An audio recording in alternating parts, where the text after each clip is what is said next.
Yes, I! Welcome dans ce nouvel épisode, un épisode où justement je vais te parler de mon prochain club, de la saison prochaine.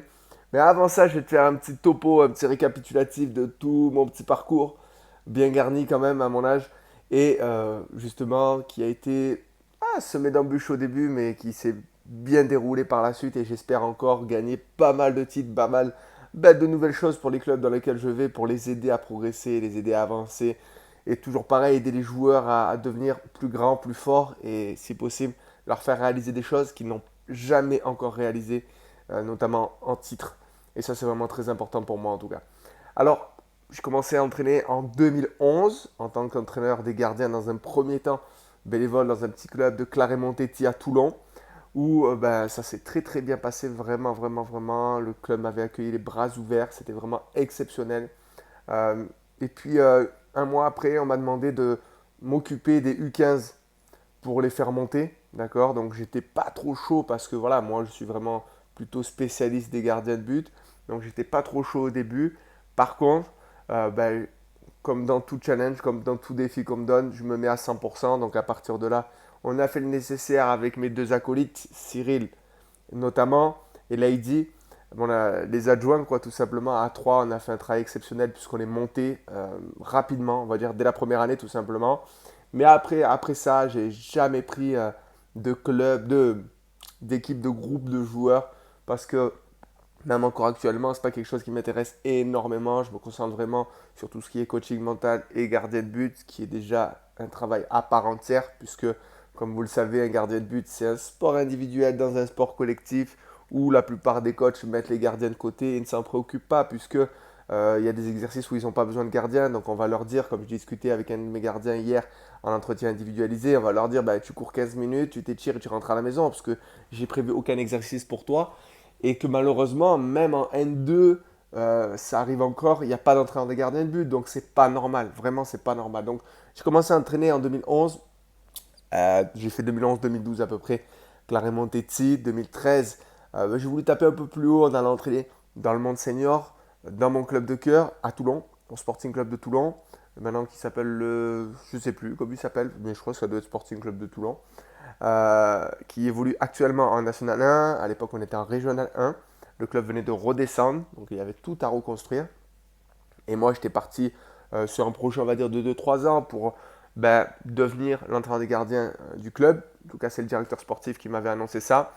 Et l'objectif était voilà, de suppléer et puis par la suite tout simplement de prendre la place de l'entraîneur des gardiens de l'époque, qui avait 70-80 ans quand même, très reconnu, très compétent par rapport aux années précédentes dans le club.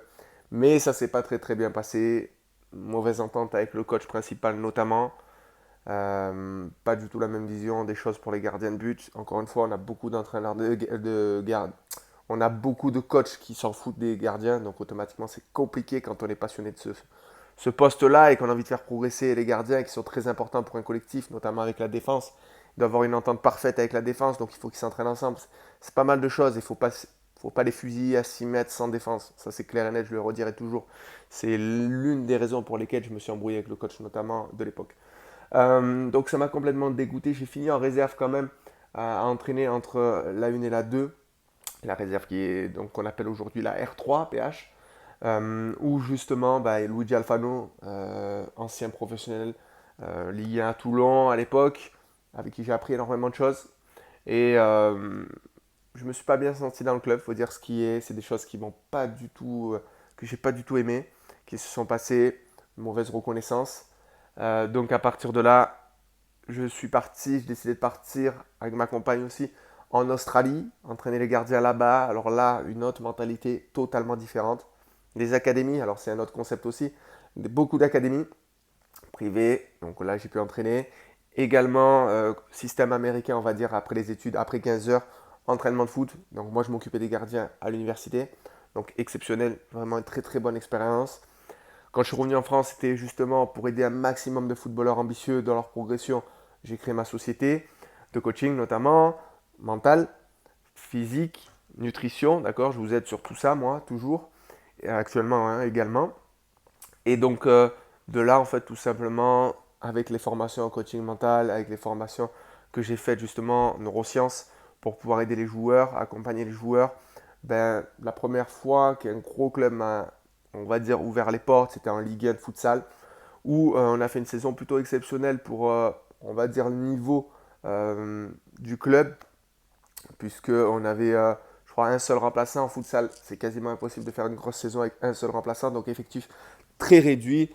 Mais on a fini, je crois, à quelques points du podium, donc c'est exceptionnel quand même d'être dans le haut de tableau, alors que techniquement, tu dois être en fin de tableau, clairement. Une année qui s'était bien terminée, vraiment. De là, pour des raisons professionnelles, je suis parti vivre en Guadeloupe où, bah, dans un premier temps, j'étais parti dans l'idée de juste continuer mon activité de coaching à distance, hein, toujours pareil, puisque même si je suis en Guadeloupe avec le décalage horaire, j'ai beaucoup plus de créneaux le soir, notamment en France, donc c'est vraiment très très bien d'être là-bas pour le coup avec le décalage horaire, c'est une vraie force pour développer une entreprise, notamment comme la mienne.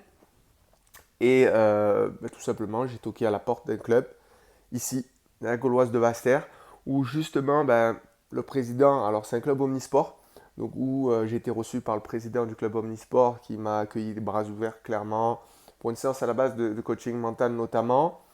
De là, j'ai vu justement qu'avec des joueurs de R1 pas forcément ambitieux, c'était compliqué ben, de faire, on va dire, changer les habitudes d'un joueur amateur qui n'a pas d'ambition.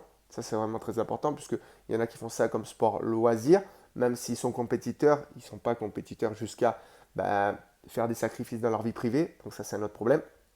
Et justement, il y a un truc très très important que j'ai adoré, c'est que là-bas, voilà, carte blanche. On m'a dit, Jérôme, voilà, tu t'occupes des gardiens également. Feu. Et je me suis occupé très bien de mon gardien à l'époque, puisque je me rappelle très bien avoir dit, voilà, on finira avec toi, je t'enverrai en sélection.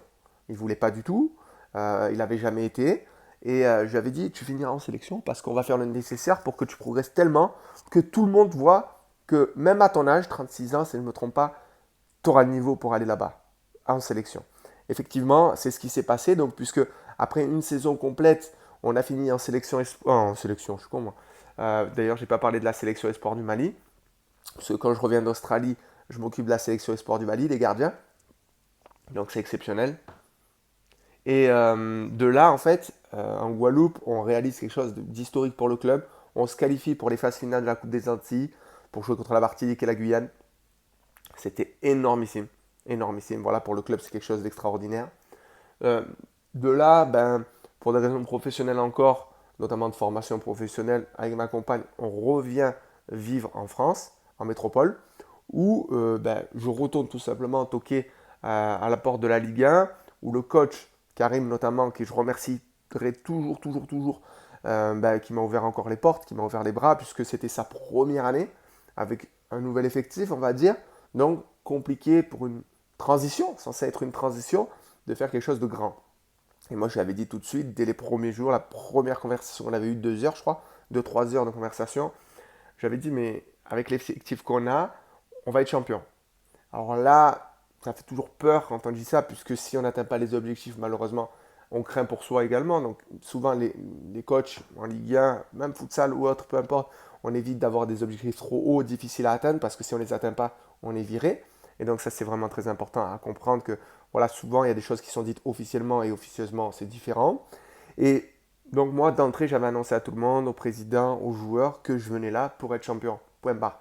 Et c'est ce qui s'est passé à terme. Voilà, il y a plein de choses que j'annonçais qui se sont passées, mais qui se sont passées parce que j'avais aidé certains joueurs à mettre en place un plan d'action pour y arriver.